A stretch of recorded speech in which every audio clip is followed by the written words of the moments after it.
Hi, Rachel. How are you? I'm doing very well. How about yourself? Oh, I'm doing rather well myself too. She's doing well. I am. How about you, everyone listening? How are you doing? Oh, that's great to hear. Or, oh, that's so terrible to hear. Perhaps we can make it better for you. Or if you're already feeling good, make it even better here because we give you that yum yum and we're the only ones that can provide the yum yum. Mm-hmm. What, right? Why are you looking at me like that, Ryan? They know what yum yum is. No, there might be newcomers. There might be new people to the Patreon. There might be new people who listen to this on the main feed and get this a while after than if they supported the podcast on Patreon that are in need of knowledge of where the name Yum Yum Podcast came from and what we do on Yum Yum Podcast. What we do, I feel much better about spreading the word about that. We are a podcast that goes through usually science fiction TV shows, episode by episode breakdowns. Our coverage of The Expanse is with fresh eyes. Neither of us have watched the show before. We're currently in season 4, which has been a bit rocky for us. A bit of a turbulent time. Not as rocky as Star Trek Discovery, which is the show that Yum Yum comes from. Yum Yum was a line uttered way back when, in season 2 of Star Trek Discovery. And it made no sense and was oddly horny. So you'll get to hear about what made us horny about this episode in a little while, because that's our yum yum perspective that we provide on The Expanse. The Expanse has an element of yum yum. It's not the absurdity or the randomness or the awkwardness of Star Trek Discovery, but it is that arousal effect. And today we have an episode that could be filled with yum yum in the way that it makes you lick your lips and want to take a bite out of someone. And the episode, Rachel, do you know the episode? One-Eyed Man. The One-Eyed Man. The One-Eyed Man. It's not just any, it's the One-Eyed Man. Holden's the One-Eyed Man. It could be, or it could be anyone. Ooh. We are talking about The One-Eyed Man, Season 4, Episode 8. And we have the IMDb description, which is the same as the Blu-ray description, sadly, unfortunately, tragically. And this is an occasion that there are 2 on IMDb, but they're the exact same. Weird. They're just there twice. That happens on the occasion. There is no difference. So here it is. Avasarala faces fallout for the UN's military mission. Ashford and Drummer makes big decisions about their future within the OPA. A spreading illness on Illis takes a toll on Amos. Alex and Naomi's attempt to rescue the Barb turns desperate. That one's not true. Yeah, it's just pretty normal. It's their normal level of desperation. I worry. It's not more desperate than it was before. It's hopeful. Okay. Yeah. I have a worry.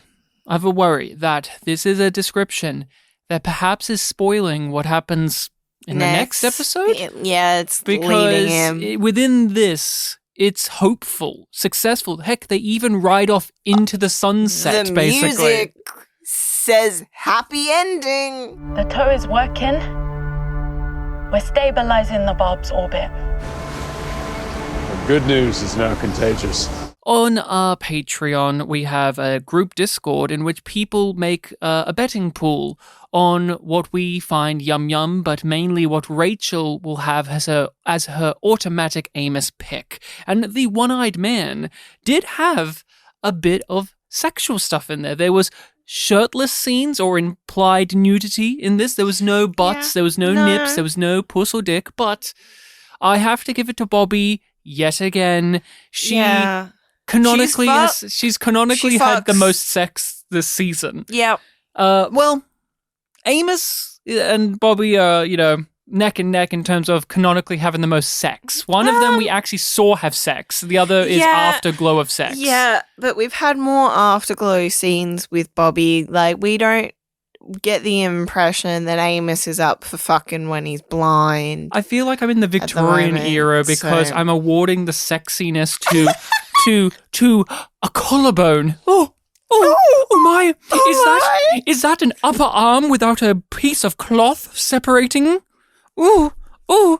Golly gee, I'm getting myself the vapors just seeing Bobby's collarbones. If only she was wearing that really cool bra. Then it would be really, really awesome. But that is mine. Did you have anything outside of your automatic Amos pick, or was it Bobby too? It was Bobby too. Hey, Amos is not very sexy this episode. He's suicidal. That's violent. Yeah. Upset, traumatized. All of Rachel's favorite things about choosing sexy stuff for Amos. Yeah. You got to pick one. I do. And I'm going to go with the same old trick that I've been using a bunch, which is a line which out of context could be sexy. Which is when he says to Holden, like, you could say whatever you like. That was a fun moment, wasn't it? Their camaraderie and bonding there. Holden joking around saying, oh, I can say I took you in a fight because he was literally blind. He was fighting a blind version of Amos. And Amos just, Mr. Oh, man, you can say whatever you like. You managed to pull off something that I didn't think you could. Amazing. Okay, the One-Eyed Man. To give our thoughts on it. We've watched this now and we've been on a bit of a streak of bad episodes for us of There's the been season. a lot of yums this season. A lot of dispassion on our end for the stories, the characters, the themes, just overall the season itself. A lot of it feels perfunctory. It itself has felt a bit directionless and lifeless, and yet there's a bit of a, I guess, frustration on my part because you can see what they're doing and what they're trying to achieve, but it just isn't falling into place as naturally as previous. The setup is done. There was no, It's serious. Rachel's whispering it to you. It's over. There was, no big new setup. Bobby's plot has a new, avenue that's opening up. And, but it's all of it is just continuing what they've established. And I'm just so grateful.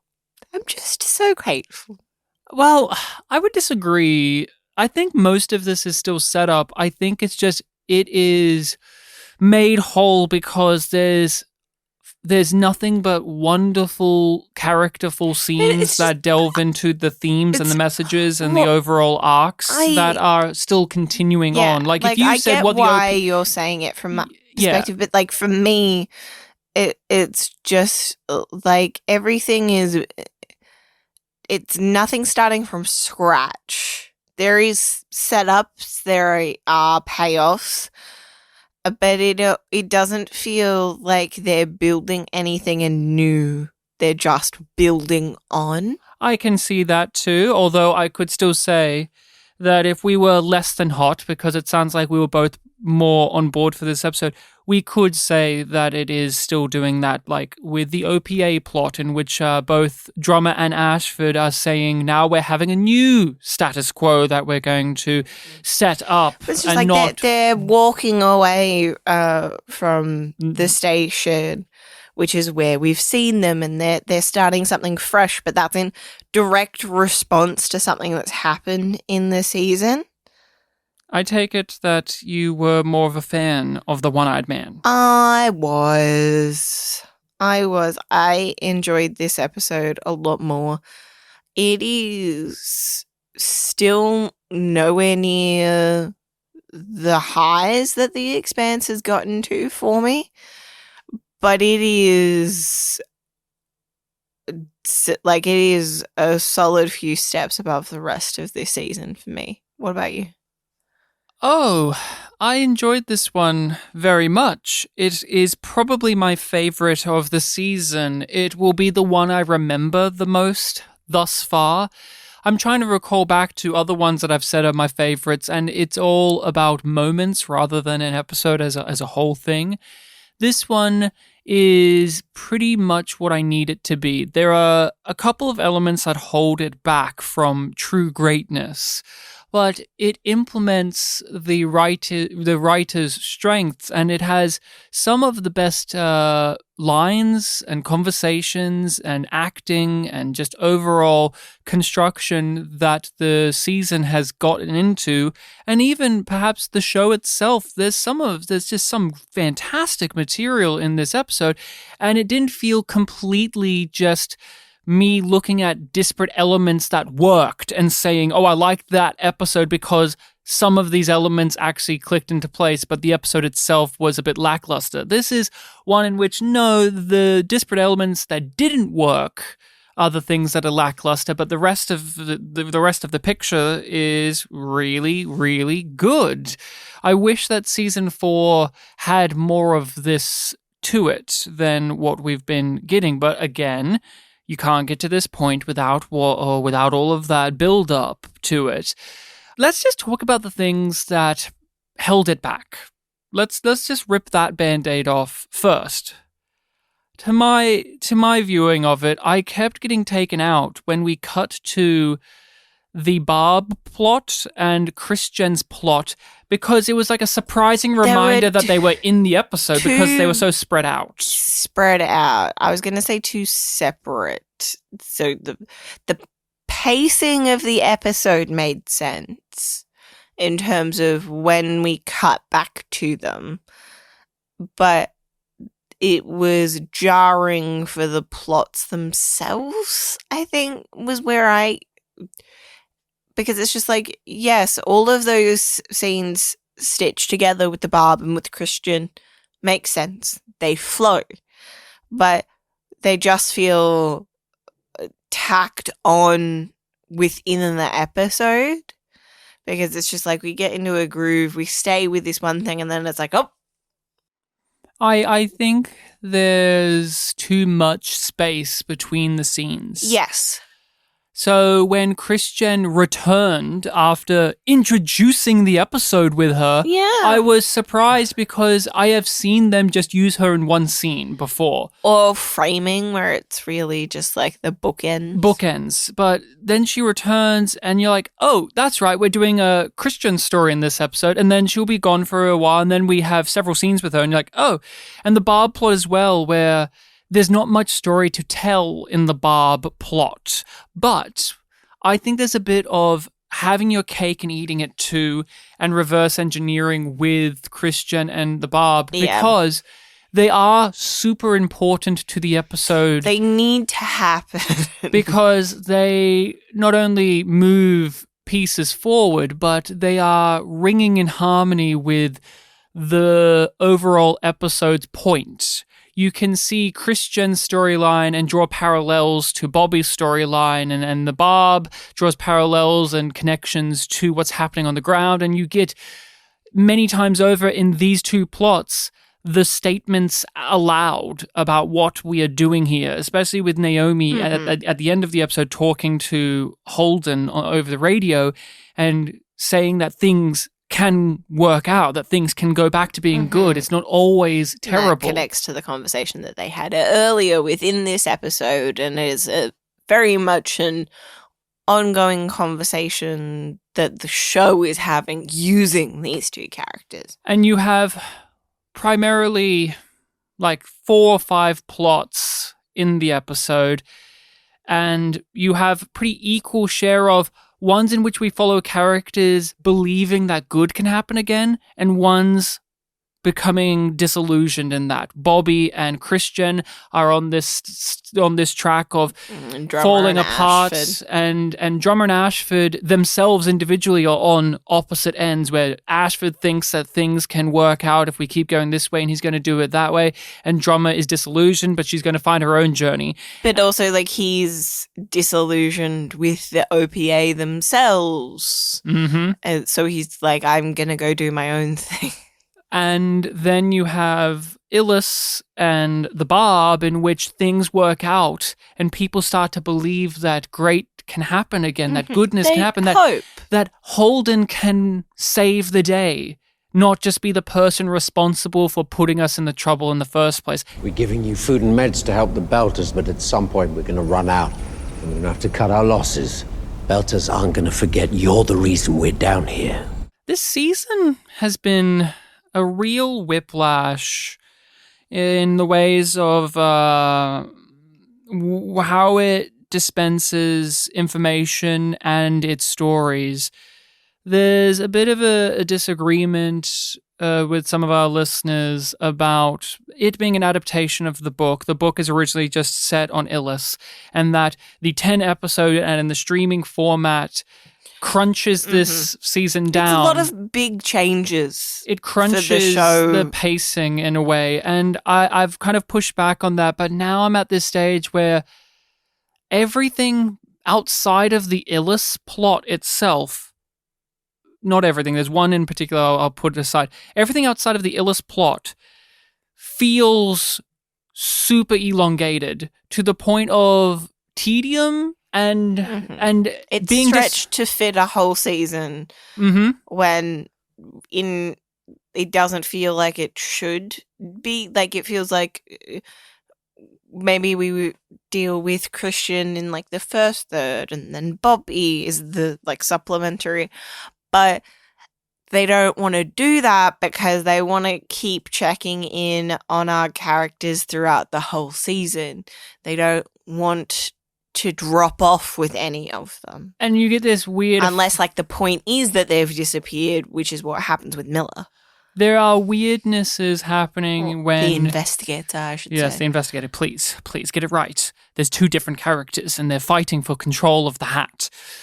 There is just there's a disorientating effect of this being elongated, and there's two negatives that come from it. One, the characters react in a way that doesn't feel realistic to how they would, and it's mainly because they eventually do the thing you think they would have done immediately at the not yet. We can't do that yet. We can't do that yet. Christian can't play dirty the way that she always does yet. Or her husband can't get mad at her being duplicitous yet. They have to do that later. And the other, which I think is so key to the Barb plot, is this thing is super simple that when you actually say we spend half the season on blank, it's just not thrilling. It's like, what? What do you mean? How did you make that interesting?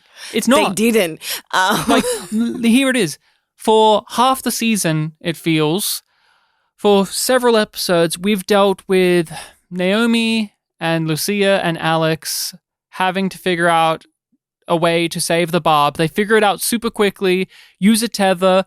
That's a whole episode. Then the whole episode after that is, let's put the tether on the thing and drive it out. And then what? And it's just not exciting to talk about. I feel like it's just kind of boring. And what? That's so much of this season. And what?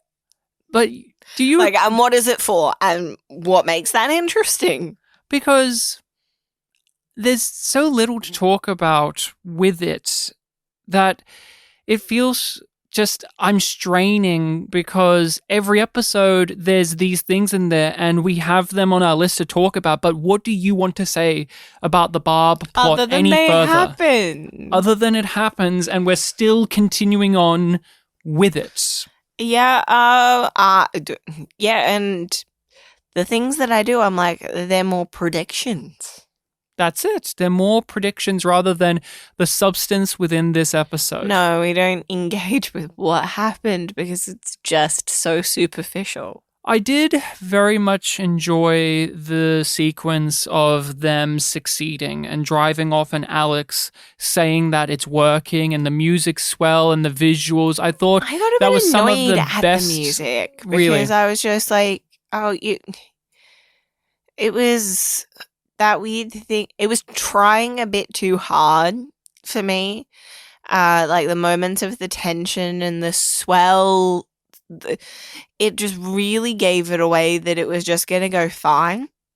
Yes. So I was just a little bit I was very disinterested, a little bit bored watching it because I'm like, no, everything's fine. How much longer are you gonna take? I looked at it as a positive because it was crescendoing in the back half of the episode of the euphoria of success rather than what we were struggling with in the last episode, which is more problems. And I thought it was just a moment of triumph. A tension between the way what the music was telling me and what the performance was telling me and what the editing was telling me. And I didn't feel like they fully meshed in terms of their timing of when the relief was meant to happen. And maybe this would land better if we had this in a more condensed format as a story. If this was 2 episodes of, oh no, the barb is going to crash, we need to save it, we figured out a way, next episode, we figured it out and we're doing it and it looks like it's working. But this is... Instead of the scenes being split up over like 6 episodes. Yeah, and of course there's exaggeration with that statement, but I feel like that is very much the things outside of the Illis plot is they feel very much stretched out when they are actually condensed stories, while the Illis plot, that is the one where it feels crammed in, like you just gotta fucking pack that super tight, and it suffers. Yeah, it's like they didn't want to just do the book because the book. Because you have actors on contract, you need to have the actress of Christian here. You need to have the actress of Bobby. You need to do it like that. You can't just have it be everything's on Illis because maybe it's boring in a TV show, but also the nature of the beast of production means you can't because you have people that you want to keep on board for the series as a whole, as well as the viewer wants to see the expanse of the expanse, not just one little planet. Yes. Yeah. The problems that we're having with this season, I do wonder how much of it will be forgiven when it's in the broader context of the show. Christian's story has not worked for us. And she gets to feature very much so in this one. The episode opens with her and we get to see her like... She sets up the episode by setting up her day and she's like fortifying herself. Her morning routine, her putting on her armor, her persona, her role. And I thought that was an interesting avenue to get into with her character because we see she's not asleep. She's in bed, she's awake, but she's still in the bed because it's not time yet. Then eventually she gets up and the most joy she seems to have is looking at the different outfits she owns and deciding which one to wear. But everything else is very, I guess, disassociated. It's just she's going through the motions. She's putting on the makeup. She's looking at the pictures of her family. She's going to go and do her job. And the world is now turning against her. She needs to change the narrative. Her campaign managers are back for a scene to be jokes yet again, yet they are telling her honestly great advice. They are dismissed because they're seen as buffoons. They're seen as just insults to Christian, and they are dispensed with. But they tell her that she needs to change the narrative, and she takes that to heart in the episode. We didn't realize that she would until much later, but she takes that in. And but the thing is, everyone's turned against her in a fashion because of her failure. with the Marine strike because it was a setup, and now the OPA are politicizing it and riding her ass and the UN's ass, and it was a trap by Marco all along, and it's going to boost his credibility as a figure in the sector. And Christian didn't see that coming, and she should have, because she's a master manipulator and tactician and player of the game, and she didn't see it. I want to ask you something, though. The general comes in, hands in his resignation and tells her that she's failed as a leader, basically. He follows what's right. He follows his leader, but he's not going to do it now because she's doing it for political gain. What were your reactions and overall thoughts to that scene and what that character was saying? I was like, he's not wrong, but he's not right either. Like, it doesn't feel like he's not 100% right, he's not 100% wrong. She rebukes it and says that he is still out there, this terrorist menace is still out there, and that the world is still in danger, and that we should do something. Yeah, this is why my actions were justified, and because of what's at risk in terms of the bigger scale, and he points out what the risk was on a smaller scale, because for his men. They didn't... Well, it's not just men. Well, I'm using that as the term. His Marines. His Marines. Yeah, but the whole thing was he presented her with the options, and she chose the option that reduced the amount of life lost with what they knew. Yep.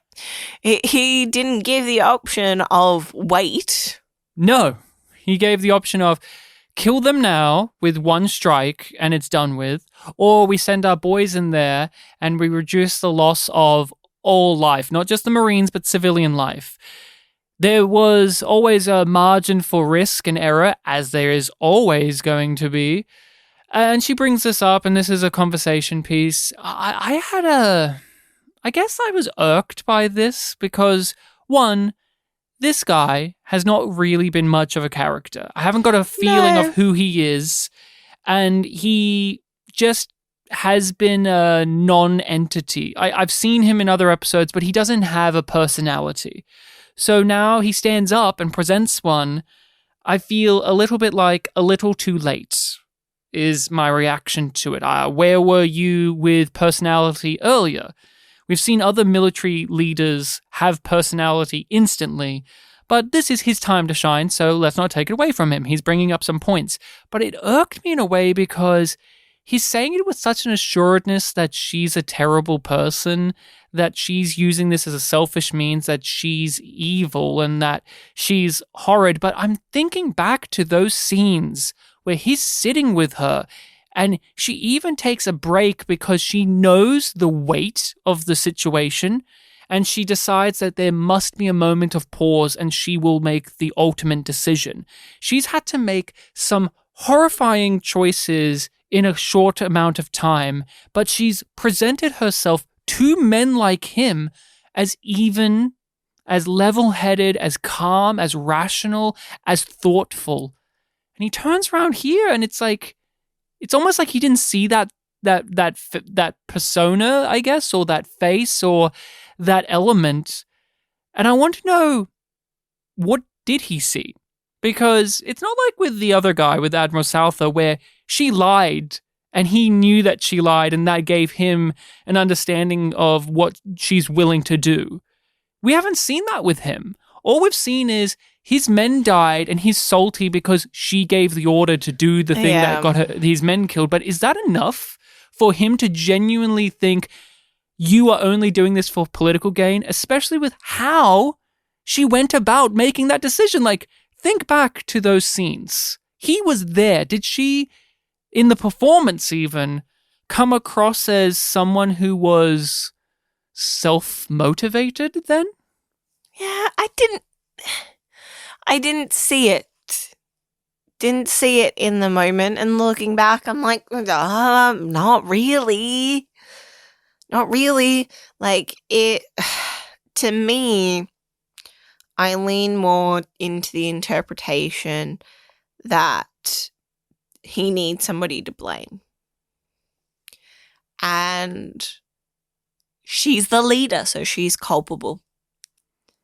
I, unfortunately, am still cynical about the Christian plot. I look at it as he is a mouthpiece for the writers to get across the point that Christian is selfish, is untrustworthy, is deluded. Because at the end of the episode, she is all of those things overtly. She is very much a troubled and or villainous figure by the end of this episode. So you need to tell the audience, even in small ways or big ways, that this is going to be the case. And that's all I saw with his scene. You're the commander-in-chief. I've always followed your orders to the letter, but I cannot, in good conscience, continue to serve a leader who recklessly puts Marines in a line of fire for her own gain. We were hunting a terrorist who had to be brought to justice. We sent in a team with limited intel and not enough time to prepare. My Marines paid the price. Hindsight doesn't change what we still need to accomplish. 12 soldiers. Dozens of innocent civilians died to boost your poll numbers. And from there, she has to reel herself back and ponder what she is really about. She has to give a memorial speech to these fallen Marines, these people that she may or may not be directly responsible for the deaths of. She feels she is, or so she says, at least. And the speech, the memorial speech, what was your overall journey with it? Did you expect what the overall intent was there, or did you buy the moment as a purely genuine opening up of her heart? No. Well, it felt, I was like, it's calculated, because there's nothing that Christian does that isn't. And we see the prompter. But she stops reading it because... She stops reading it. Because she can't read the pre-written speech. But it does, like, from what I glimpsed of it, it was like she's building off what was there. As you do, though. She's taking it in the direction, and I remembered what they'd said earlier. They wanted her to be the matriarch, and she uses that in the speech too. Uses that, and I was like, oh, she's playing the game. She's playing them, and what really clinched it for me of like, oh, she's really just performing, was that Gal believes her. That's it. That was the tip off for me, is that Gal was bought into it. And I recognized, oh, that would be a great little maneuver on Christian's part to even sway her rival. It was a great scene though, wasn't it? It was. It was a highlight for Christian, not only this season, but in the series as a whole. It ties back to things we haven't really touched upon for a couple of seasons now with her, with the death of her son and the OPA, and feeling like a victim, but also the perpetrator, because she holds herself responsible for that in ways. I really thought that the actress, as usual, brings the gravitas to it. Any issues I have with Christian is never from the performer. She always is doing the best of the work she can, and always makes her character feel consistent and real, even if I don't believe in the writing for her. And I thought this was easily one of her best performances in the series thus far. And that's why I like this episode, even in spite of the Christian story being spaced out a bit awkwardly. The reward is so good that I almost don't care about it. And her speech was true and dishonest at the same time, which is the ultimate place to put her. You said something I found very interesting a moment ago, which is something along the lines of what was it? It was like she always has like an agenda. She's always like got something to play. She's always playing the game. Do you believe that? Do you believe that she's never like not genuine, or do you think that she's someone that isn't there to kind of push herself forward or get her way? I think there are very few moments where she is like that. I think we got more of them because I do think that we genuinely got to see that when she was on the rooftop.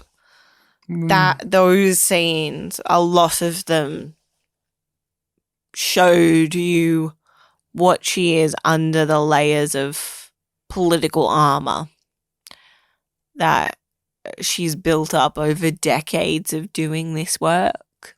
My favorite things to discuss in The Expanse early on was our understanding and interpretations of the morality of Christian. And is it unfair to hold her to those standards when she's in the position she is? She is a high-ranking leader, a political figure, someone who's having to do things that you would say are wrong, but it will give us the benefit of good overall. The ends justify the means type argument, the bigger picture argument. And I haven't really had that opportunity as much with season 4, nor have you. It's been about how they're failing at doing these things. But this episode brings it into clear focus again. How do you feel about Christian? Do you feel that she is that villainous figure we walked into the series with? Or do you think that she's this more smart, intellectual person who gets it and nobody else does, like we did during season 2? Or do you think that she's a tragic figure who's blinded by her own ego? And the answer is all of it. All of it. I think she's all of them in this episode. Because we'll get into the conversation she has with her husband and the argument, but I'm just going to cut to the chase right now. Do you think that speech was vulnerability in any way? Or do you think it was only a play and a part of it is she's tricked herself into thinking that is the same as vulnerability? Because that's her argument. She's like, not all of it was untrue. No, I do think that she means it when she's talking about her son, because we've seen her express that before. And how she struggled with her hatred of the OPA. So I do believe that, but I believe that it was a calculated move to express that publicly. Is it true if you use it as a weapon, though? It's weaponized now. That's his argument of, you've used our son's death as a means to an end in your political game. Any other time she's expressed this was in moments of privacy or in moments of connection. It wasn't in aid of her status. So... I think that it was a majorly shitty move. But I don't think that makes it less authentic. That's the thing. In this case. Yeah, that's the thing I'm struggling with, because I see his point. Oh, yeah. I see his point, and... Oh, yeah, like, of course, his feelings are very valid and very true, but, like... But isn't it a slippery slope? How many times have we seen in this show other characters do the exact same thing and we look down upon them? Marco, Anderson Dawes. Those are two examples of people who have used their personal tragedies and seem like they are genuinely raw and emotional and touched by using those to sway people to their side. Yet you and I wouldn't say we have that sympathy in the same way for them. No, like, in the world of The Expanse, everything is ammunition. With Christian, I think it is that she's using that ammunition. She's loaded it. She's shot it. But we agree and sympathize more with where she's shooting at and why she's shooting it. We do, but does the show? I don't know. I don't think the show does. Hence, this whole entire season has very much been making it obvious that she's going to lose because she's taking those steps too far. Even though the examples previously have been manufactured ones that don't feel true. Like, we were talking about, even if she takes the rational approach, they'll punish her in the narrative because they're getting a point across. This is one in which she made the choice. There was no God hand of the writers, it came to me in this episode. This was, she finally crossed that line that we have seen other characters already cross. It's a slippery slope. So, like, is there an authenticity to her feelings about what she said in relation to her son in that speech? Yes, but also I would argue no, because now it's gone beyond. No, it's gone. Okay. I would say it's gone beyond actually thinking and feeling about that, and it's now become a narrative tool that we see other people have used it's as a meme. tainted now. That's it. It's tainted now. He's disgusted, the husband. And it's not like that's the only thing she's done that's villainous and evil in this episode. Because what else did Christian do? Like, why is he in there yelling at her to begin with? And how did he figure out that she used the son's death as a device in her speech to gain sympathy? She leaked footage from Ellis of things going wrong. Mm-hmm. So that everybody would be like, oh, wait, fuck. Maybe there is... Maybe we shouldn't just go into this. Oh, no, but we were so excited, but maybe it's not a good idea to run into the forest. And what was her justification for it? Do you remember what their argument was about the reason? She's using the rhetoric of her advisors of, like, changing the narrative and making the threat real, and he's just, like... Focusing on what it should have been. You scared the shit out of millions of people. You didn't need to do that. And she's like, yeah, I did. She believes that fear is the thing that they need. We need to scare the shit out of them, and I need to be the one to do it because I know I'm doing it for the right reasons. She sounds like a tyrant. She sounds like a monster. It's really coming pushing us towards the question that they asked before of, is she doing it to win? Or is she doing, like... Or is it because it's the right thing to do? Yeah, like, is she doing it for herself or is she doing it for Earth? You wanted me to play this game. So I did. You don't get to be upset with me because I didn't play by your rules. All your words today were lies. There is nothing righteous in winning this way. I did what needed to be done. You used our son's death for political advantage. When we have the yum yum moment, it is for the Expanse, it needs to be sexual. But there was another moment that I did get quite excited by, but it was more in a fuck yeah kind of way. And then that, like, resulted in that little bit of, like, sexy excitement. And that's when Drummer punches Fred.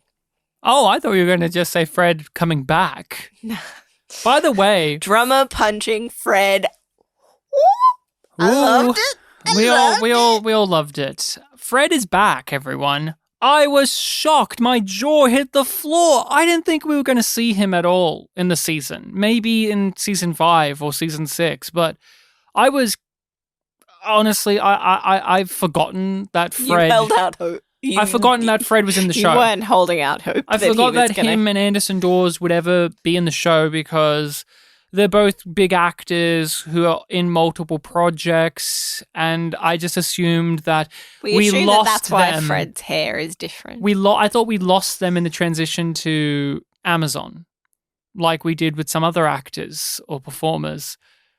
He's back. He's got a new hairstyle. His beard's a little bit more scraggly. He's wearing full, like, militant OPA gear. He looks and acts a lot more unhinged than we've seen him previously. I remember we said that in season 2. Remember in season 2, his performance felt a lot more manic than it was. And I feel like that's what he does as a performer when he comes back to the Expanse. He's like, I'm a bit more manic, and then he settles down. I don't know if that's just the character or his performance. He comes in, guns are blazing, and then he's like, okay, I got to control the situation. Now I can be more chill. What's the situation that he's here to clean up? Marco, basically, and like he leaked the information to Earth and set them up to take the fall for the ship that they boarded and have Earth Marines killed instead of Belters. Well, Fred didn't know that was going to happen, but he's just been riding off of that. He's an opportunistic man who sees the big picture, and so he has to play the game as well. Marco fooled them all, and it really worked well. But I liked his argument of it could have just been our guys that got killed there, and then what happens? What do we gain from that? And it's good to have the Inners and Earthers trust us and think that we are playing fair. And if it doesn't work out, then we can blame them for failing. And that is why I'm here, by the way, because that failure has given us some pieces to move in the big game at play. Like, that's all it's about. It's like everything is about, also a response to like Earth bringing that ship there that's just parked in invading the Belters territory. In ring space, yeah. That's it though. Like, oh, we do this, they do this. It's all this fucking politicizing everything. And Fred is going to wheel and deal and make it so that the Earthers can't be in ring space, because look how bad they are at maintaining the order. If it was us, perhaps things wouldn't have gone badly, but look at what they do. They just storm innocent transport ships and shoot them up and blow them up. Those monsters. Now get out of ring space, because we are the ones that can keep the peace. He's such a piece of shit. Hence, Drummer punches him. He's just such a piece of garbage. But I love him. I've missed Fred. I've missed him so much. Anything else you want to say about Fred Johnson being here again? It was fun. I liked it. He's here, and that means we could get Anderson again. We've always gotten more Fred than Dawes. Do you think Jared will ever return, or do you think want he's him gone? to. I want him to. I think he was too busy doing Chernobyl or something, and he won't be back. I'm betting you. Okay, I know we're not in predictions. Here's my early prediction. Okay, I bet you $100 million dues that by the end of the series, he will be killed off screen because Jared Harris must always die in the show, even if he's not physically in the show. Jared Harris must always die. I don't know how the books work with him, but like, I feel like Anderson Dawes was talked about in the way that Marco is, like as like this chaotic OPA figure who you can't trust, who's committed so many horrible acts, and yet I never felt like we actually got that in the show. No, we didn't. It's just Jared Harris has a sleazy accent. Like, that was it. Like, he just missed a mustache twirly accent, and that was all he got up to. Yeah. He stole an evil scientist one time. He's here once again to try and set up the future of the belts, and then Drummer's like, fuck it, I'm not being a part of it. Yeah. Oh, yeah. Johnson's here to set up the future of the belt, and Anderson wants that to happen too, and Drummer's like, oh, fuck it. Drummer's like, okay, I quit. I'm done. And I like the return with like Ashford's like, I looked on all the in all of the bars for you, and she's just like, I drink when I'm angry, not when I'm sad. it's a nice touch too that it shows that he doesn't know her as well as he thinks he does. No, Ashford. yeah. Like, Because and they've become friends now. and like, I feel like I read it as like he's misread her emotions, and like that's what she's confirming with that reply of like, oh, I didn't do this out of anger. I did this like out of disappointment.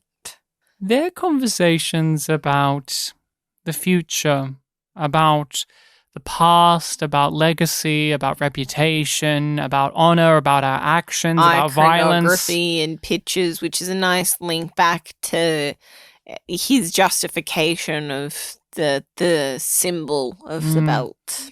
I always like it when these two have those conversations and they are civil about it. They're friends now. No longer are they adversaries. They are the ones that understand each other more than anyone else now. Yeah. And yet they still have differences of opinions. They have different backgrounds. They have different histories. They have different futures ahead of them. Mm-hmm. And they get to have conversations about their beliefs. And it was one of the best scenes of the episode of them talking about, what do you do then? Do we just believe in nihilism like Marco? Marco's just a nihilist who puts on the I'm a noble, patriot. But really, he's just someone who believes in nothing. While Ashford thinks that Drummer does believe in things, but she doesn't believe in herself. Mm. And what do you feel about Drummer quitting overall and her rationale behind it? I'm not surprised. She's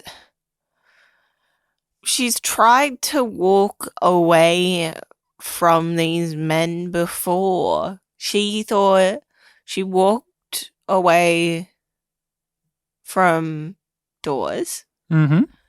And now she's walking away from Johnson. She thought that he was going to be different, and he's not. He's not. He's not, and she's been disillusioned with the direction of the Belters for quite some time. Like, we know that she doesn't agree with them trying to set themselves up to work like the Inners. So when she's just like, we're just repeating the process, and it makes a lot of sense, but that like repeating known cycles, and now the belt isn't the outer world anymore. So they see an opportunity to take over and control what is further out. The Mormons have these pictures on their ship, and I thought they were silly, but now I look at them and realize that it's a glorification of the past that hasn't left. We go out to new areas and we oppress and we colonize and we rip apart the land and we just go it over and over and over again. And is that what we're going to do with our freedom? Is that what we're going to do with our power? Is that all we're going to do? And I what I like about Drummer is she doesn't have an answer for what we do. She just knows what she doesn't like and what she doesn't want. She doesn't want to participate in the cycle. She wants to break it. She has that. She doesn't know how she's going to do that, but she's going to start by not participating in it. And that's where her and Ashford clash a bit, because as he's gotten older, as he's gotten on in years and all of his life experiences, the violence that he has put into the universe has made him a little bit more, I guess, hands-on about trying to shape the future we leave for the generations. You know, like, what will the future be? And he has ideas. He has passions and thoughts about how we do that. But is that just feeding into the same old cycle yet again, like the Mormon pictures? And he doesn't have a good answer for that. No, he doesn't. And we do question that even more, because it's really in the forefront of my mind of him rewatching the videos of him and his kid. And his desire to kill Marco. Oh, I thought we were leaving the violence in the past. Oh, well, this one we need to. And that's always how it is. We need to with this one. There's always a bad guy. There's always something out there we have to be fearful of and we have to take down. And it's always struggling with a next villain. Not being a pirate earlier in the season as well. It's just like he misses that. He's itching for it. Even though he knows that it should be left behind, it's what he also thinks he has to offer. And he is going to go on a mission to find Marco and kill him. Drummer was seemingly going to join him, but no, she's wishing him a good journey on this and that they will drink that alcohol that she got when they meet up again after the success. The promise. Which means he'll die. Ashwood will die because that's what you do in a story like this. She'll forever have the bottle and she won't open it, or she will only open it on a very poignant scene. But then will you do me a favor? Hold on to this until I finish the mission.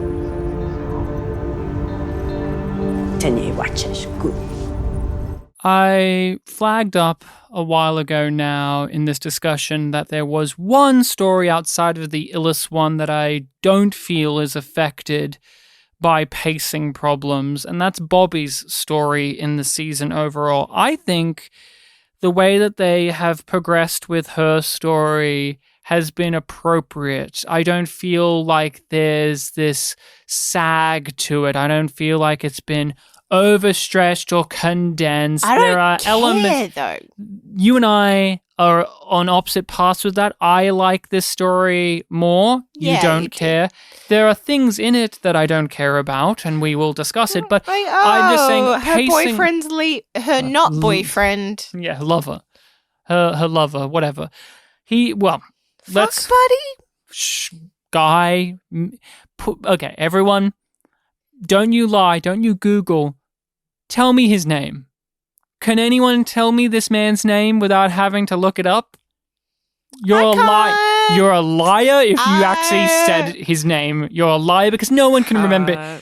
I'm okay. Everyone, this is not me being a silly man. This is not me being funny. We found a character more useless, worthless, and just pathetic than Havelock. At least Havelock, you understood what his point was, and you actually knew his name, and the actor actually had a little bit of personality. You actually could say Havelock. He bought waffles! This guy, this fucking loser. He's just a loser. And what's his point? All he is a means to an end of the narrative. Yeah, the contrast. Just like Havelock. Yeah. He is Havelock, but even more pathetic in my mind. Like, at least Havelock was an archetype. Like, fresh-faced guy out of his element, fresh-faced cop on the scene who didn't know what was happening, and then he found out the errors of his way. He even did the Dances with Wolves thing, where it's like, I'm going to understand the culture and get in, there was at least that. Yeah. This guy? Who is he? Just a boy to fuck Bobby and then just say, I've got a job. Come with me because I'll make everything better. We can start fresh. Mars is dying and Bobby is finally starting to realize that. He doesn't, though. The boyfriend doesn't believe that Mars is dying in the way that she does, that everything was for nothing. No, but he thinks he's going to have something to come back to, but he thinks there's nothing for them there now.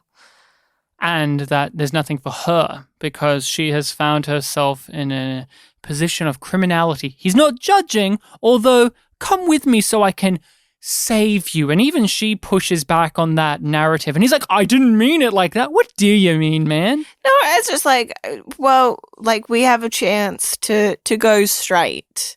I'm offering you that chance because he doesn't want their relationship to end. But also, he's being very white knighty about it right there too. Like, He's saying, I have no judgment on that. Everyone's got to get by, but also... I haven't brought this up because I'm judging you for it. I'm not going to tell you to stop because that'll just damage our relationship. But hey, it's ending anyway, so I might as well say something now. And that's the issue. There hasn't been any chemistry between these two characters. She doesn't respect him. No. She just looks at him as some meat. And that's fine. Man meat. And that's fine on her end. But when he had that moment where I hope we're done with man meat now. He'll never come back. He'll never come back. He'll never come back. I bet you $100,000 dues he will never come back. But he has not had any scenes of connection with her genuinely for me not to look at him as a white knight, self-serving dickhead boy who thinks he's doing right but is actually just doing wrong when he is trying to offer her a way out, because we haven't seen any moments of him actually liking her. No. Why does he like her other than they fuck? She's hot. They have a similar career background and they've both been unemployed. But what do they actually like about each other? Nothing. Mm-hmm. Bobby recognizes that. Yeah. But also Bobby's annoyed that he is leaving because she can't leave. He still believes that the Martian dream exists in some way, and yet he's leaving. But she doesn't believe in the Martian dream now and is disillusioned and thinks that there's no point in being with her boss and believes that there's no point to anything they've done, and yet she's going to stay. Why? Somebody's got to. That's it. But she resents this boy, this guy, this meat. Man meat. For leaving and not having any complex reason for it. Like she would. Just, I got a job off Mars. I'm going off Mars. And there'll be someone like you to come back to, right? Again, even that line at the end of it where she's really made her point clear and he still is delusional to be like, you'll still be here when I come back. Like, there's been no scenes of their relationship in which I can't look at this argument and not roll my eyes at how pathetic he is. The episode kicks off with Bobby getting a job, her gang, from that military guy again. Like, just so obviously gonna go wrong because, like, the last one went wrong. We don't trust this guy, and it's too easy. It's all too easy because they just have to, like, it's an escort mission. You know, everybody's favorite thing in video games, so it must be everybody's favorite in a TV show, right? Bobby says what you just said, though, to her boss. It's obviously going to go wrong. It's too easy. You're smarter than this. Why would you and the rest of them even get into this without asking for more information, more knowledge, more understanding? Why would you do that? I'm not going to do that. I'm not an idiot. I want to live. And I appreciated Bobby in this episode. She, like Drummer, stands up and says, I'm out. I'm quitting this. I don't need it. She doesn't officially say, I'm not doing the job. She's just pleading for them not to do it. She's trying to save them. She wants to save them, which is leading me... I'm assuming that she's going to go on the job, but be wary enough that she's going to be able to save herself. I don't think I read it as, at the end of all of it, he's cut her free and said, you don't need to do this. She has an out, but I don't think she's going to take That's it. But within this episode, she's out. Yeah. I won't be shocked if she realizes I need to save them and she's too late and they die. That makes more sense. And maybe she gets framed for it because that's a story that you can do. Bobby on the run. But that's why she has to leave Mars. We had that with like them pinning her old boss. So we know that that's something that they do. Not to get stuck on what could be's, let's talk about what was. I thought this episode was made up of so many expertly written conversations and dialogues of opposition from people who mean well to one another. Her boss, the corrupt cop, the priest from Sopranos, I was expecting him to do the thing where when his wife and kids leave the room, he was going to turn cold on. Yeah, but he didn't. He respects Bobby. He likes Bobby. They disagree on this because his whole thing is, this is enough money for me to get out. And she's confused. What do you mean get out? To leave Mars. Why would you want to leave Mars? Aren't you doing this for Mars in a way? And he says what we've been saying the entire season, Rachel. He basically listened to our podcast and just said what we said, which is... Mars is dead. They're going to abandon Mars for the ring because that's easier than transforming this planet, spending generations trying to make here better when we can just go there instead. All the brilliant minds will be taken, going to the new frontier. What will be left here will not be enough to get the Martian dream to where it was supposed to be. And it was delayed anyway because of our fear and militarization. I did my job as a good Martian. I wasn't good enough to be a Marine or a scientist, but I did my job as a good Martian, believing the cause. And now look where we are. It was for nothing. And when the best and brightest start leaving, it's going to be just people like you and me left on this rock. Mars is changing. It's not dead. Mars died the moment they discovered those new worlds. Everyone on Illis is blind now. Not Holden. He's the one-eyed man who is king. They said it. I couldn't remember it last episode, and I couldn't be bothered to look it up. But Mercury said it. Of course he would. He's a villainous man. People have died from the slugs. They've wandered off because they're afraid. Even though Holden is there to reassure everyone, he can't be... And drug them. And he can't be there all the time. So people have wandered off, gotten killed by slugs, and Holden is stacking their corpses. That's his life now, living down here. Everyone is blind. Amos is one of the last to lose his vision. And boy, oh boy, Amos is something to talk about. But I just wanted to revisit our issues with the eye infection.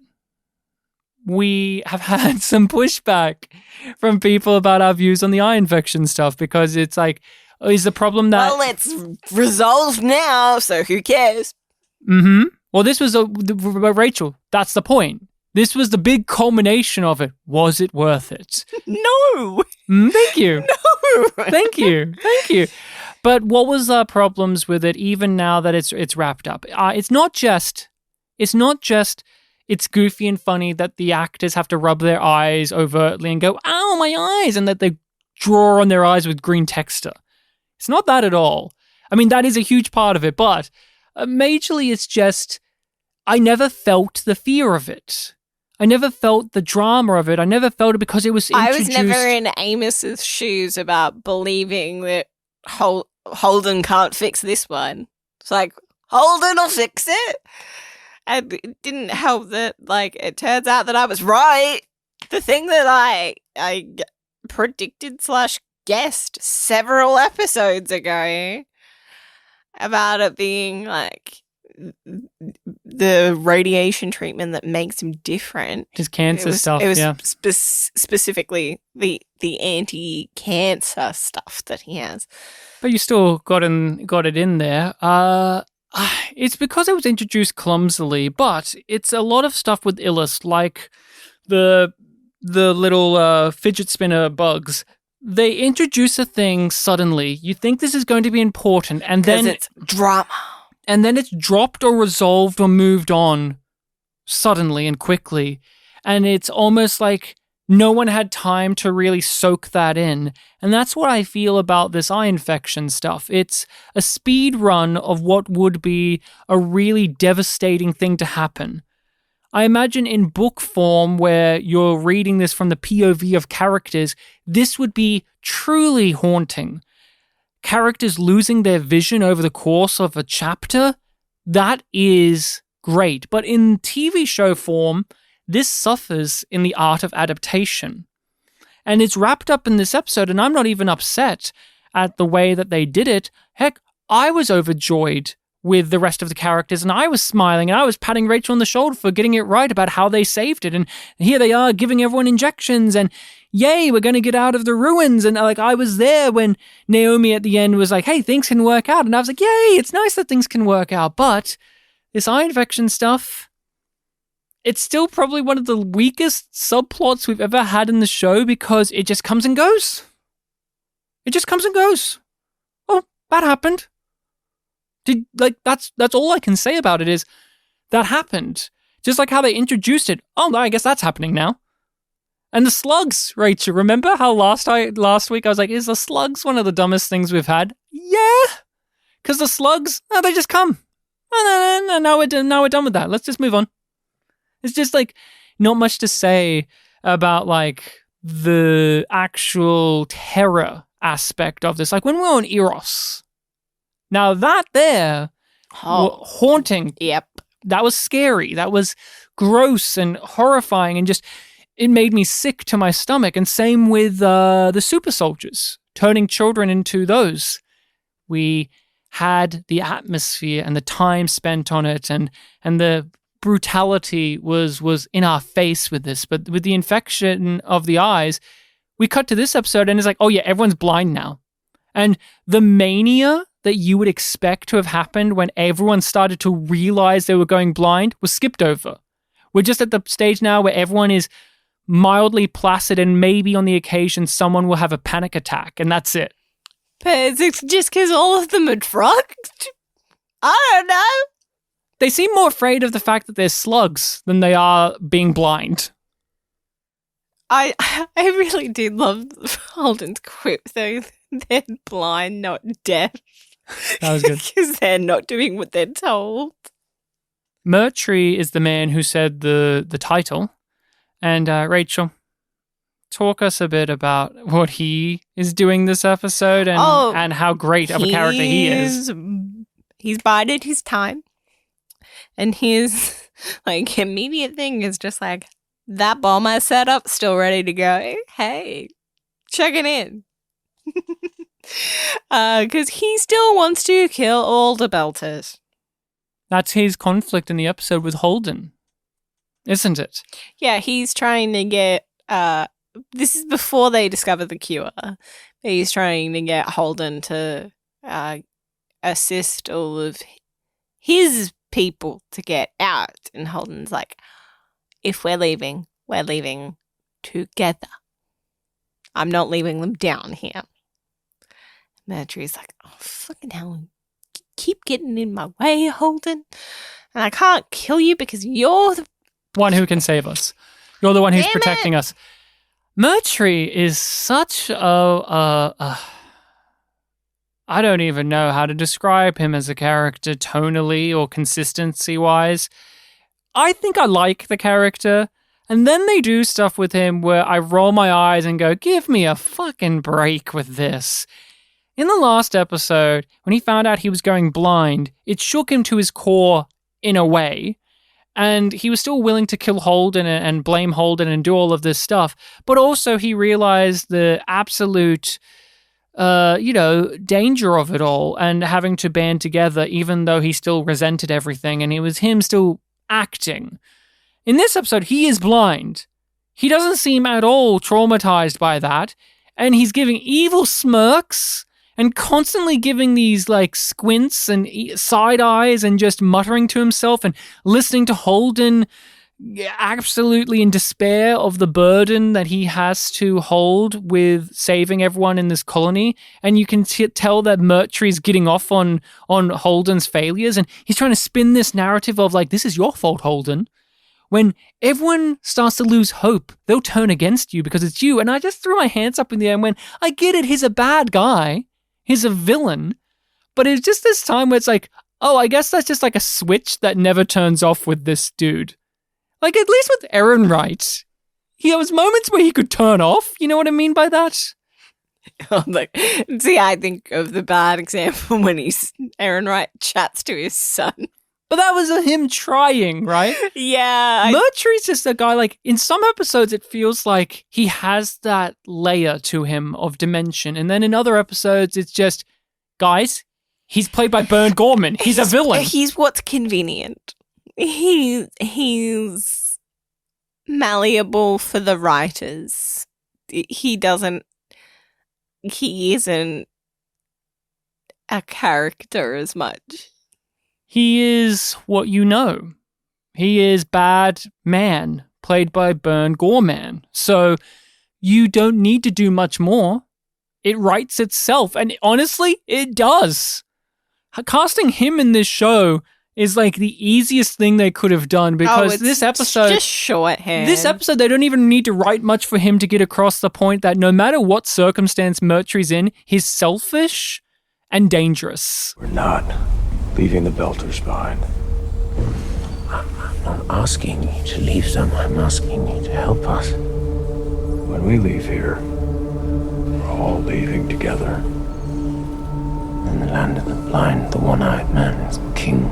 Amos is not doing okay, Rachel, your favorite character. No! He, of course, has some trauma that relates to being in the pitch black. Another bit that sort of supports our theory that he was abused as a child. Yeah, and likely in that way. A victim of trafficking. Sex trafficking is what I was going to specifically say. And he ain't dealing with being blind very well. You know, he's trying to send a message to the slugs. I love Stephen Strait in this. He wants his blowtorch back. I want my blowtorch back. I'm fine now. I can come in. I think of Wilfred Brimley in The Thing, where he's clearly been taken over by the Thing, and he has a noose behind him in the scene, and he's talking to Kurt Russell, and he just says, I'm fine now. I can come back in. Let me come back in. I'm totally fine. That's how Amos feels in this episode when he's traumatized. He's just like, I'm fine. Give me the blowtorch. I'm sending a message. Where's my blow? Like, he is detached. He is disassociating. He is traumatized. That blowtorch bit, though, I don't know how fucking Holden thought in his right mind I should let the guy who's clearly losing his vision and he's insane right now keep the blowtorch. He could do any horrible thing with it, but hey, it's his buddy. It's Amos, so he's just going to walk away and let him have it. Amos needs to be helpful. He needs to have purpose. And you can't ask Amos to just sit there and twiddle his thumbs. That's not it. That's just not gonna happen.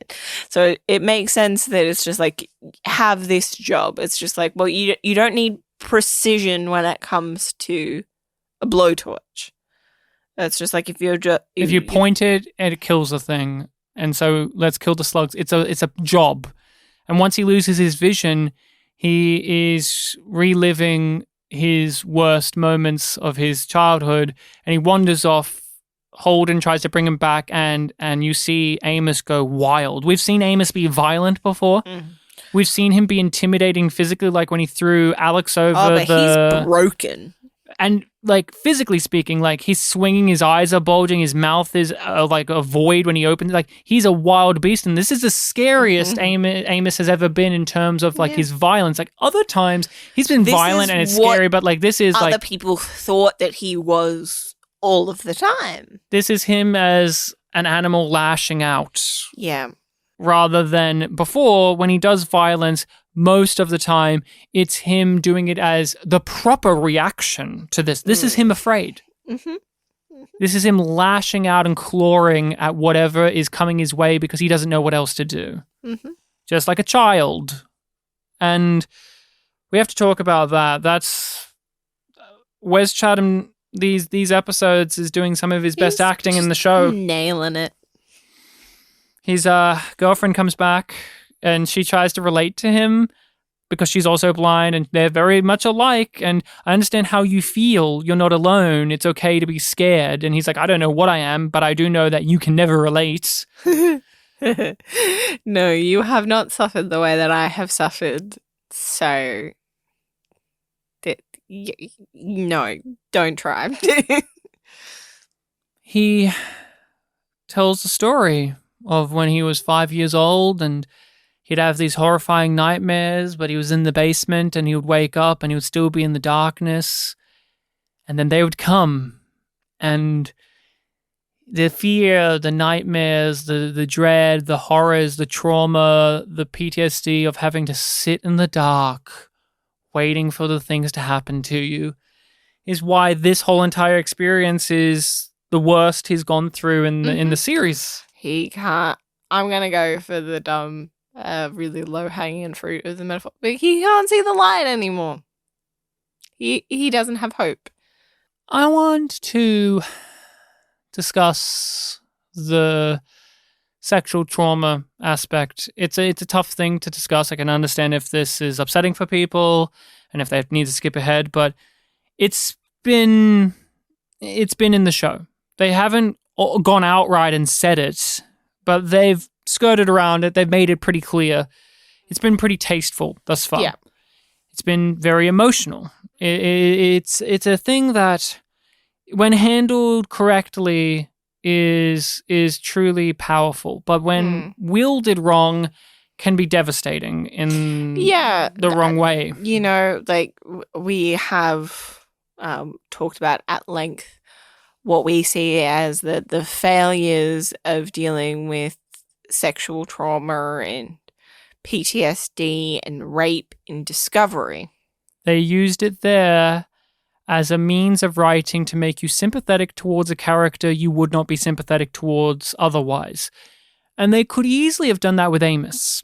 But this has been something woven through the show subtly, quietly, every so often. And they've bolstered his sympathy for in relation to us with other things he's done. It's not just sad backstory makes character relatable. It's not just horrific incident makes character relatable with Amos.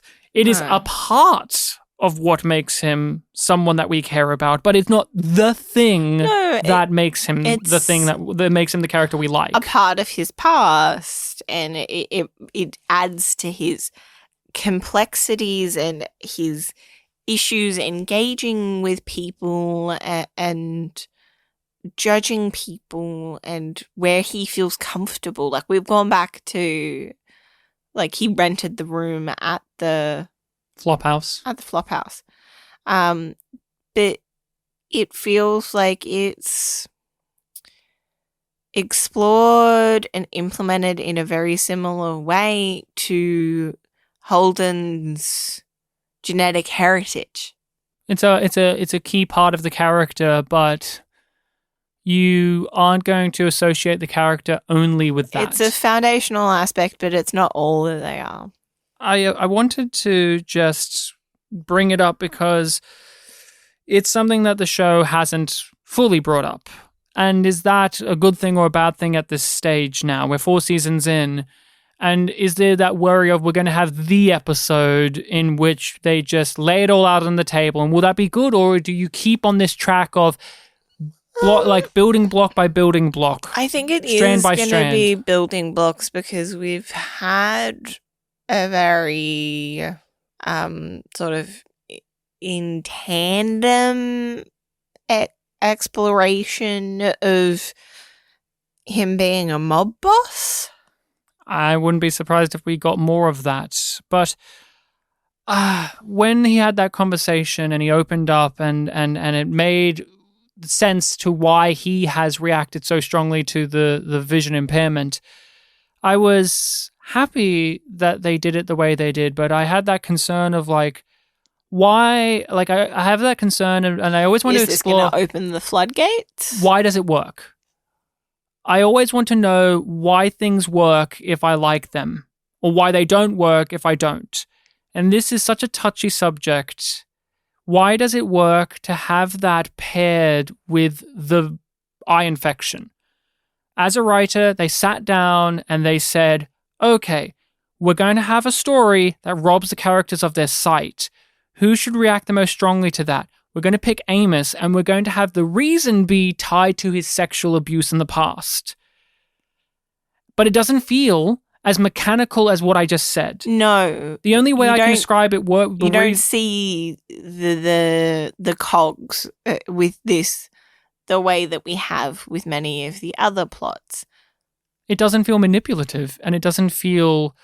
it doesn't come across as a means to an end like some other things have. It's another piece of Amos's story. And I think a part of it is that he is bringing it up because he feels comfortable revealing that to her.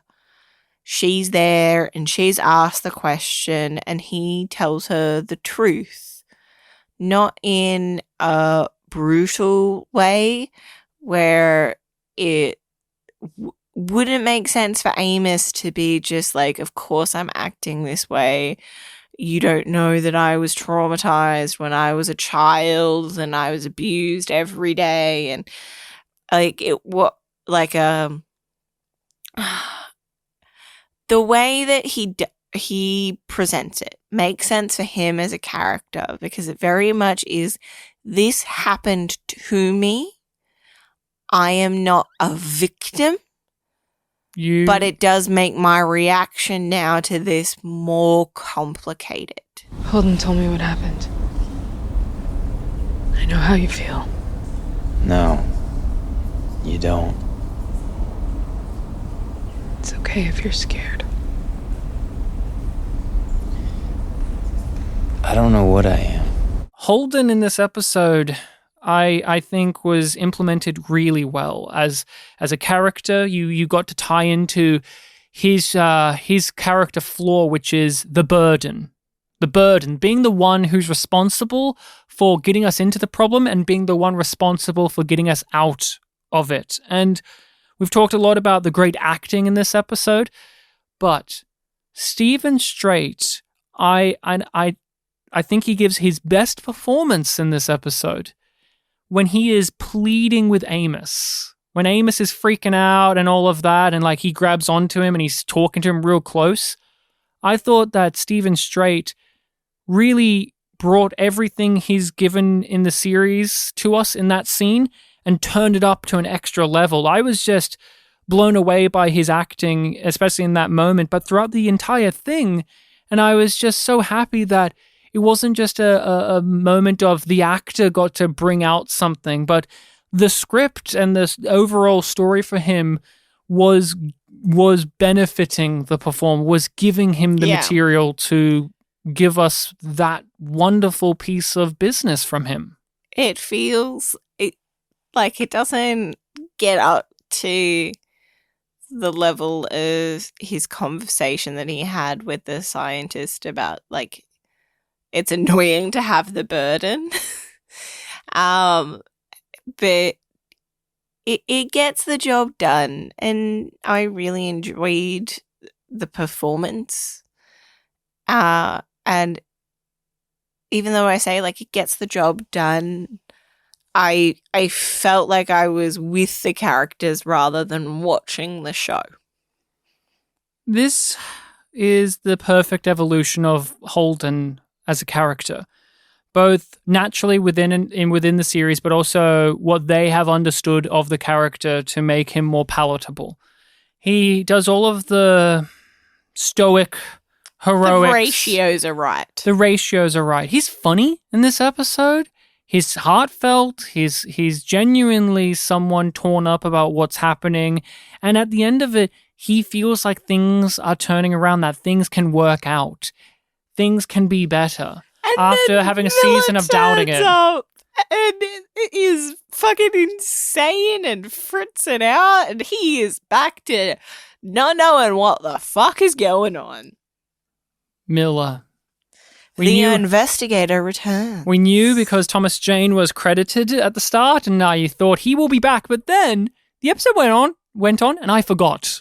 I didn't. I kind of blanked out. I'm like, oh yeah. As soon because I missed him in the credits, and you pointed it out, and you were like, "Oh, if I didn't say anything, you would have been surprised." And I was like, yes. No, I think he's. And then you didn't. I'm like, it's gonna be the cliffhanger. For this episode is gonna be him back and being weird. How was he weird? He was literally glitching out, and because it was very much like he was a hologram, but obviously in Holden's head. And so he is not appearing or correctly transforming outfits and screaming. Well, that's at the end. That's at the end. Yeah. But his voice isn't working. But he looks like he's screaming. He still has a mouth though, so it's not. He has a mouth, but he cannot scream. He has a mouth, but he cannot scream until they let him. What was interesting is so much visually was happening there, and then they end it with the big audio screamy thing. Boom. Boom happens. Yeah, boom.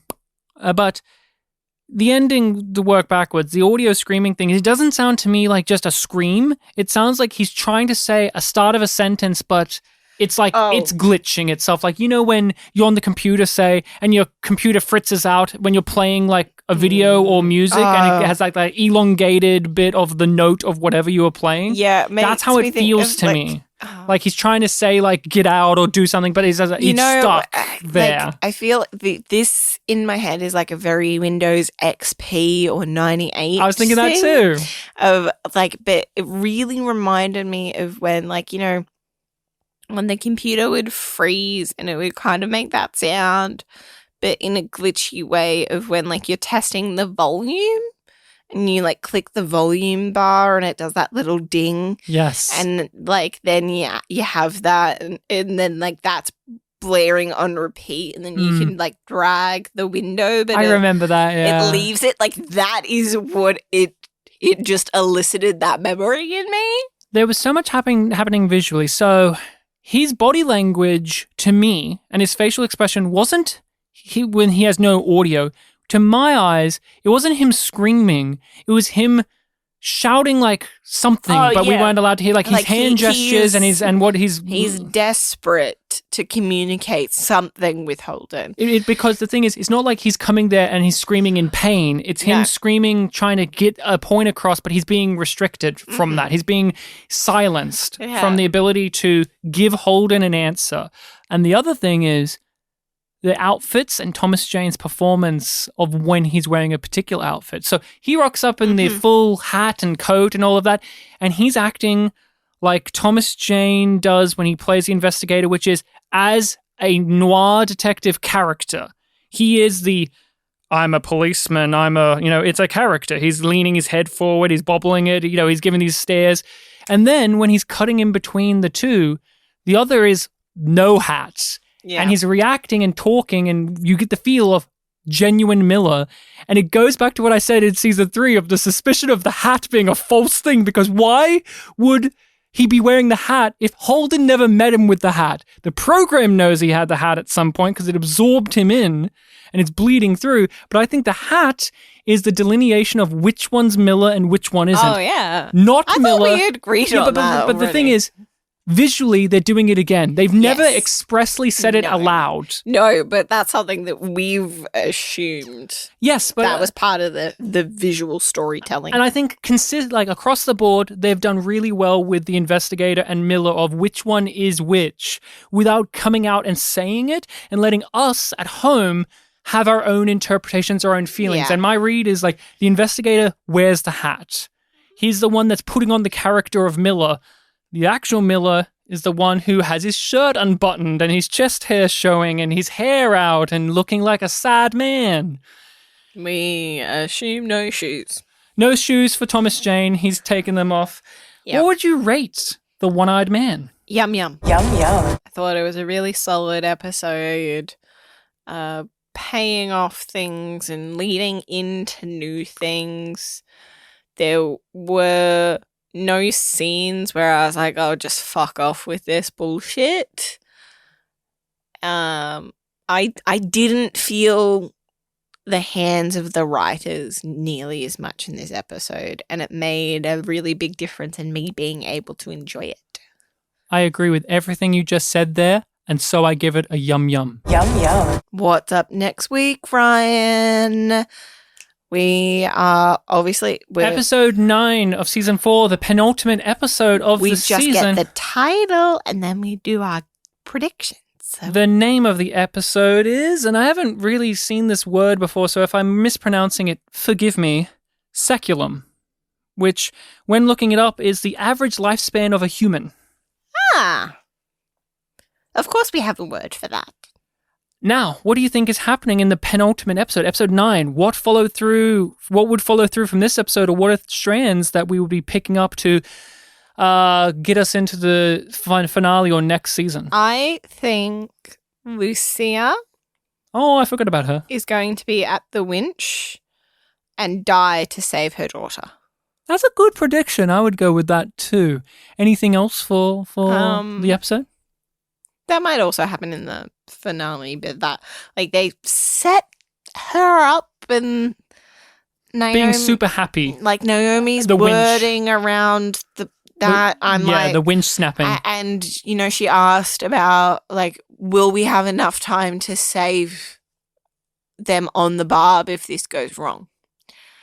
So I think that that's going to be their way of, like, because she already tried to kill herself. Mm-hmm. And she feels immense guilt about what she's done and damaging her relationship with her daughter. So I think that might happen.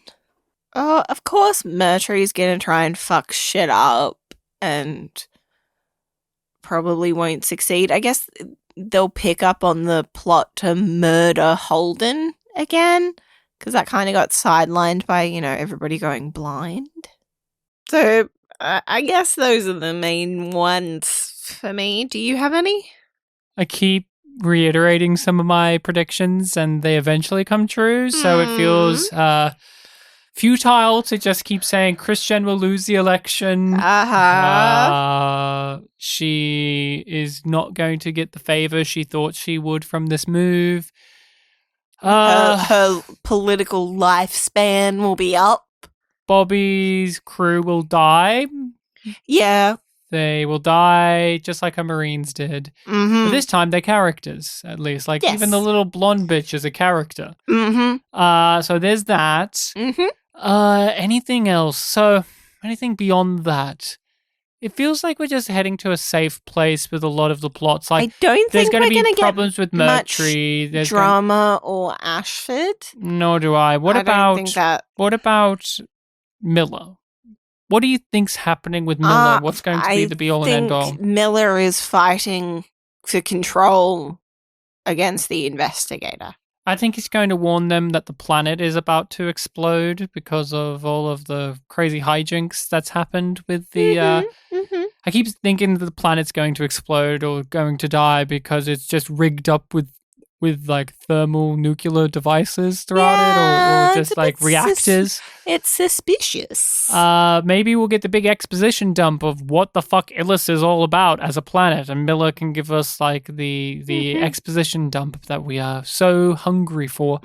Those are the predictions. I don't have anything groundbreaking or particularly out of left field, other than my big play ones that I already said during the episode, like Anderson Dawes will die off screen because they couldn't get Jared Harris back. Bobby's boyfriend will never return. That's just a big play thing. Yeah, that's just a like put it on the corkboard and wait for that. Wait for it. Wait for that one to flower. Thanks for talking with me, Ryan, and thank you to everybody who's still listening.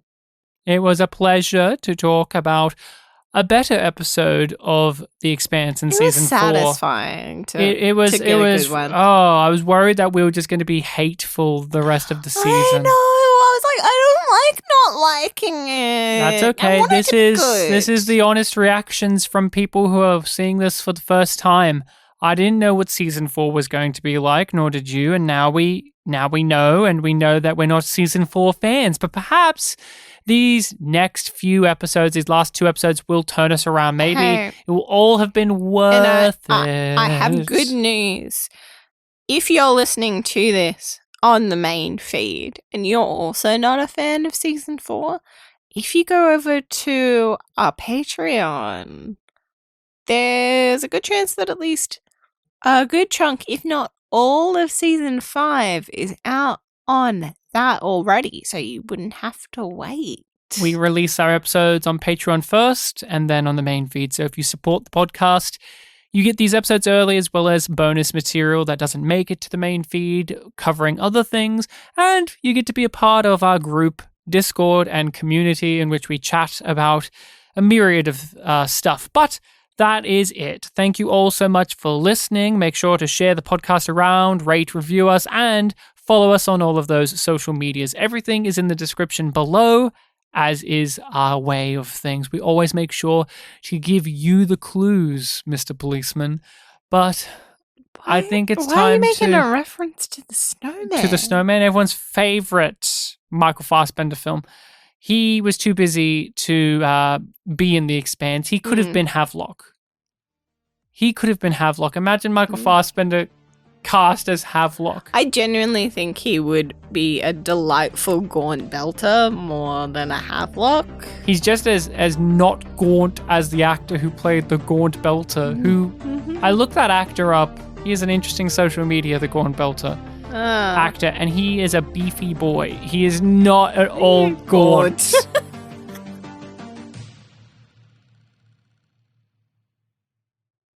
See you then.